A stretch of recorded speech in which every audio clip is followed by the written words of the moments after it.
Hey guys, did you know that Monstera plant, the one with the big holey leaves, is actually related to the breadfruit tree? Yep, that's right. They are both from the same plant family. So when you look at your Monstera, just think, it's kinda like a cousin to a tropical fruit that lots of people eat in different countries. How cool is that? But guess what? There's even more fun stuff about it. When the Monstera does grow fruit, it's not just any fruit.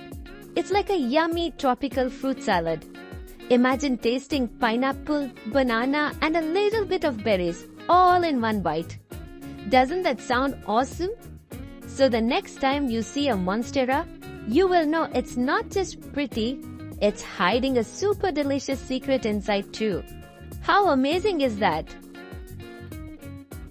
For more interesting facts, please like, share, and subscribe to my channel, Fun Facts by Ava.